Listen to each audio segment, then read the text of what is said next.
Hey everyone, welcome to another deep dive. Today we're diving into something pretty cool, and I'm really excited to get into it. Yeah.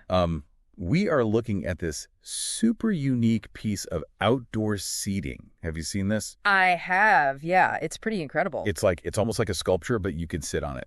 Yeah. It's really interesting how it kind of blurs the line between, like you said, a sculpture and furniture. Right. It's definitely eye-catching. It is, and it's like modern, but also kind of organic at the same time with all the Yeah. curves. It's so cool. It is. And I think that's what's so captivating about this design. You don't see that very often, that organic feel, especially in something so modern. So true. Okay, so like right off the bat, the thing that jumps out at me are these flowing lines. Uh-huh.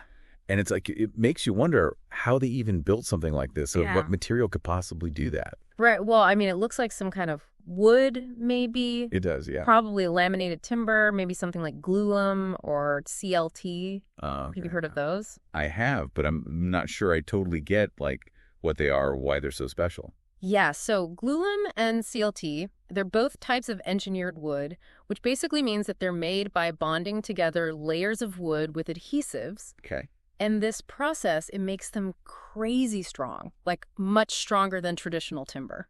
Oh, wow, that's pretty interesting. Yeah, and that strength is key for a design like this because it allows for these really long spans between supports. I see. So you get this feeling of openness and fluidity that you just wouldn't get with like a regular piece of wood, you know? That makes a lot of sense. So it's Yeah. not just about the look, it's also about what makes that look possible structurally. Exactly. Yeah. Exactly. It's like form and function working together in perfect harmony. I love that. That's so cool. And, speaking of the form, those curves are just like mesmerizing. Yeah, they really draw you in, don't they? They do. It makes me think about the actual construction of it. Like, Yeah. how do you even begin to build something this intricate? I'm guessing there were some pretty high-tech tools involved, right? Oh, absolutely. I'd say some seriously advanced technology went into this. Like what? Well, for starters, fabricating something this complex would almost definitely involve what's called CNC machining. Okay. So CNC stands for Computer Numerical Control. Basically, it's this process where a computer-controlled router carves out the shapes from a digital model. Wow.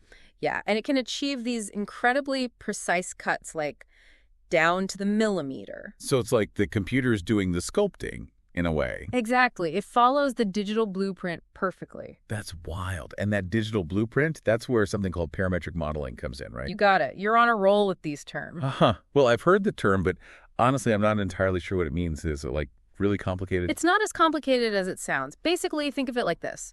Instead of drawing every single line and curve by hand, the designer creates a set of rules or parameters within a computer program. Okay. And then the program uses algorithms to generate the design based on those rules. So it's like giving the computer a set of instructions and it figures out the rest. Exactly. And the cool thing about parametric design is that you can easily tweak those parameters and see how the design changes in real time. That's so cool. It gives designers a lot of flexibility and control over the design process, which is really helpful when you're working with complex organic shapes like we see here. That is really, really cool. It's amazing to me how something that starts as like lines on a computer screen can become this like real, tangible, beautiful thing. I know, right? It's really amazing. Okay, so we've talked about the curves and the materials and the technology, but I'm also really drawn to these like darker lines that run through the design. Yeah, those are cool, right? Yeah.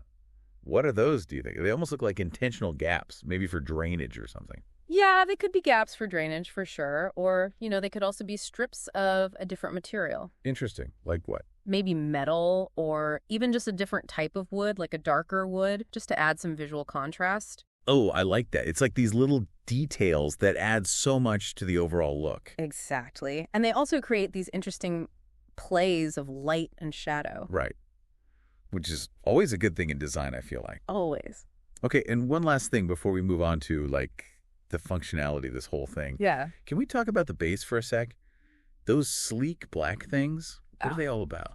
Right. So those are probably metal, most likely steel. Yeah, they look super sturdy. Yeah, and they have to be, right. They're supporting the whole structure. But what you don't see is what's underneath those metal covers. Ooh, what's underneath? Most likely, there's a hidden concrete foundation. Ah, that makes sense. Yeah, it provides the necessary stability to keep the whole thing from, tipping over or shifting. Right, right.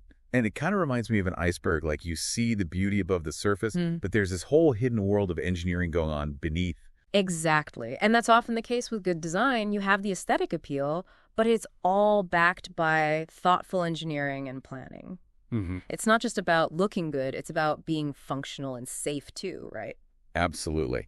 Okay, so we've unpacked the visual elements, the materials, and even touched upon the fascinating world of parametric design. Yeah. But I think it's time we switch gears a bit and talk about the user experience. What's it actually like to sit on this thing? And how does it function as a public space? Yeah, let's get into that. Yeah, thinking about it, it's not all about the techie stuff, right? Right. At the end of the day, this is a piece of public furniture. It's got to work in the real world. Yeah, totally. So how do you think it holds up on that front? Well, let's see. One thing that stands out to me is the sense of community it fosters. Oh, interesting. Tell me more about that. Yeah, so you've got this continuous flowing seating arrangement, right? No harsh edges or divisions. Right. It just kind of invites people to come together, Yeah, I see what you mean. Like, it's not just a bunch of individual benches all lined up. It's more fluid, more inclusive. Exactly. And that canopy overhead, it adds to that feeling, I think. How so? It's like a shared shelter. Yeah. Right? Like we're all under this together. Ah, that's a good point. It creates a sense of, like, shared space, a common ground. Right, exactly. And I think that's really cool how this design can actually influence social dynamics in a way. Yeah, definitely. It's like they've taken something as simple as a bench and turned it into this, like, social hub almost. Totally. And, even just the act of sitting, it becomes more interesting, more engaging with this kind of design. Oh, absolutely. It's not just about, like, resting your feet anymore. It's an experience. Exactly. It elevates the everyday. And, imagine you're strolling through the park on a sunny afternoon and you come across this. You're not just going to walk by, are you? No way.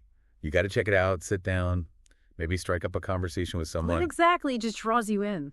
Okay, so we've been, like, super positive about this whole thing so far, right? Lots of praise for the artistry and the innovation. Yeah, it's definitely a head turner. It is. But every design has its, like, strengths and weaknesses, right? Mm-hmm. What are some of the potential drawbacks here, do you think? Yeah, that's a good point. No design is perfect, right? I mean, as much as I love the look of this thing, I do wonder about the practicality of it all. Okay, yeah, let's dig into that a bit. Okay, so for starters, comfort. Those curves are amazing, don't get me wrong, but are they actually comfortable to sit on? Yeah, that's a good question. I mean, I could see how it might not be the best for, like, lounging around for hours. Yeah, exactly. It's probably more of a perch and enjoy the view kind of situation. Right, right. And speaking of perching, there's not a lot of back support, is there? Nope, not really. Which, again, fine for a quick sit, but maybe not ideal if you're planning to spend a long time there. True, true. And what about weather protection? That canopy looks kind of cool, but it doesn't seem like it would offer much shelter from the elements. Yeah, you're right. If it starts pouring rain, you're going to get wet. Exactly. And even just the sun, like on a really hot day, that canopy might not be enough to keep you cool. Yeah, good point. They definitely need to think about the climate where this thing is being installed. Right. And then there's the whole issue of, like, durability and maintenance, right? This is wood, after all, even if it is super strong engineered wood. Exactly. Wood needs to be treated and maintained, especially if it's going to be outside all year round. Totally. And that can be, like, expensive and time consuming. Yeah. It can be, yeah. And then there's always the risk of damage from, insects or rot or whatever. Ugh, yeah, not ideal. Yeah. Okay, so we've got comfort, weather protection, durability, anything else. One more thing, and this is a big one. Accessibility.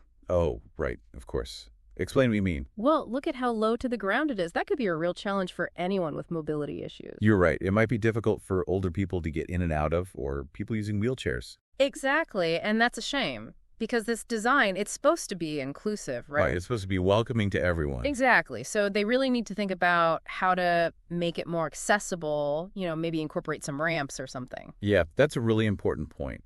So it seems like we've identified a few areas where this captivating design might fall a bit short in terms of practicality. Yeah, but you know what? I think these are all solvable problems. Okay, I like your optimism. So how do we bridge that gap between artistic vision and real-world usability?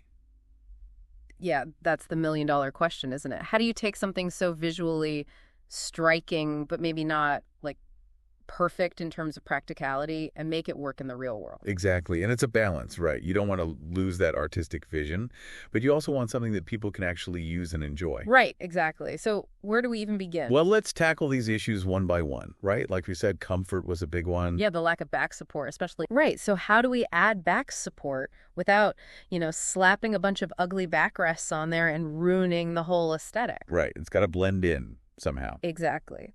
So what if instead of those traditional backrests, we think more organically? Like imagine these gentle waves rising up from the seating surface at certain points. Oh, I like where you're going with this. So it's still following those flowing lines of the design. Exactly. Integrated and seamless, almost like it's part of the sculpture itself. That's so smart. And you know what else would be cool? Playing around with the seating angles a bit more. Oh, yeah, for sure. Like maybe some sections are a little more reclined while others are more upright, so people can find what's comfy for them. I love that. It adds variety and caters to different preferences. Exactly. You could have your spot for lounging and your spot for, like, perching and people watching. Exactly. Huh. See, we're solving all the problems here. We are on a roll. Okay, what about the weather? What do we do about that wimpy little canopy? Well, we could extend it, of course, make it bigger. Yeah, that was our first thought. But I think that could make the whole thing feel a little bulky. We don't want to lose that sense of lightness. Right, it's all about finding that balance, like you said. Exactly. So instead of a bigger canopy, how about a smarter canopy? Ooh, what do you have in mind? What if it was retractable? Like imagine a lightweight fabric canopy that's kind of hidden within the structure when you don't need it. Oh, wow. So it's like there if you need it, gone if you don't. Exactly. So it provides shade and shelter when necessary, but doesn't dominate the design when you want that open feel. I love that. It's functional and elegant at the same time. Right. The best of both worlds. Okay, so we've tackled comfort. We've got weather covered. Now for the big one, accessibility. Yeah, how do we make sure everyone can enjoy this amazing piece of design? Okay, so we need to create some areas that are higher up, right? More accessible for people who can't easily get down to that lower level. Right, but how do we do that without, like, adding a whole separate structure to it? Think integration, not addition. Imagine like a raised platform that's actually part of the design itself. Oh, interesting. So it's like a plateau that rises up from the main seating area. Exactly. Yeah. And maybe it even follows those same curves and lines, so it feels like a natural extension of the overall form. That's brilliant. And to make it even more accessible, we could have a gentle ramp or a slope leading up to it. Exactly. Seamless and inclusive. I love it. It's like we took this already amazing design and found ways to make it even better, more functional, more inclusive. And that's what good design is all about, right? It's about pushing boundaries, but also about considering the needs of everyone who might interact with it. Absolutely. This whole deep dive has been so eye-opening, It's got me thinking about public spaces in a whole new way. Me too. And I hope our listeners feel the same way. I hope so too. Because at the end of the day, design isn't just about aesthetics, it's about people. Exactly. It's about creating spaces that bring people together, spaces that are welcoming and enjoyable for everyone. Well said. And on that note, I think it's time to wrap up this deep dive. Until next time. We hope you enjoyed exploring this unique piece of outdoor seating with us, and that it sparked some of your own design thinking. Until next time, keep those minds curious, and remember, good design has the power to shape our world for the better.